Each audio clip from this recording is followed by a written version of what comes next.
नमस्कार मंडळी. गणेश विसर्जनाच्या मिरवणुकीवर जिहाद्याने हैदोस घातल्याचं आपण सगळ्यांनी बघितलं. आमच्या गणपती बाप्पाच्या मिरवणुकीवर, गणपती बाप्पाच्या मूर्तीवर दगडविटांचा मारा करण्याचा त्यांनी प्रयत्न केला.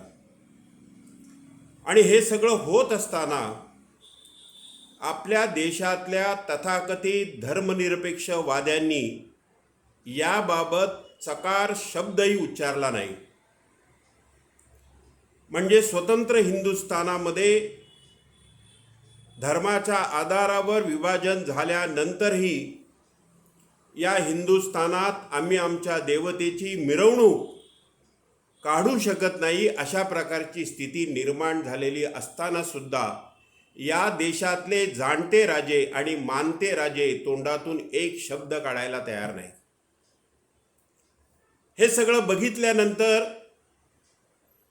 काही दिवसापूर्वी, काही वर्षापूर्वी, म्हणजे 1980च्या दशकामध्ये काश्मीरमध्ये झालेले हिंदूंवरील अत्याचार आठवतात. अगदी अलीकडच्या काळामध्ये बांगलादेशामध्ये ज्या परिस्थितीला हिंदू समाजाला तोंड द्यावं लागलं ती परिस्थिती नजरेसमोर येते.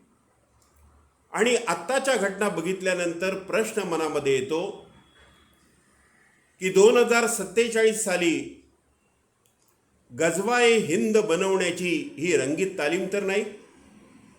जे बांगलादेशात घडलं, जे पश्चिम बंगालमध्ये घडलं, जे यावेळच्या मिरवणुकीच्या वेळी अनेक शहरांमध्ये घडलं, ते पुढच्या काळामध्ये संपूर्ण देशात घडवण्याचं षडयंत्र तर यामागे नाही अशा प्रकारचा संशय मनामध्ये येतो.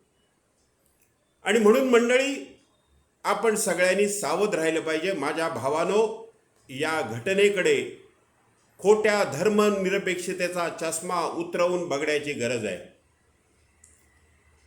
आपण गणपतीच्या हातातील कमळ बघतो, पण गणपतीच्या हातातील परशुकडे आपलं दुर्लक्ष जातं. मंडळी, ह्या घटना थांबवायच्या असतील तर गणपतीच्या हातातील परशु आपण लक्षात घेतला पाहिजे. आपण हिंदूंच्या एकीचा परशु उभारला पाहिजे, हिंदूंच्या संघटनेचा परशु उभारला पाहिजे. मंदिर तिथे आरती करू, हिंदू म्हणून उभे राहू, हा मंत्र जपण्याची आज गरज आहे. आणि तो मंत्र जपला तरच आमच्या देवतांचं, आमच्या आया बहिणींचं आम्ही रक्षण करू शकू.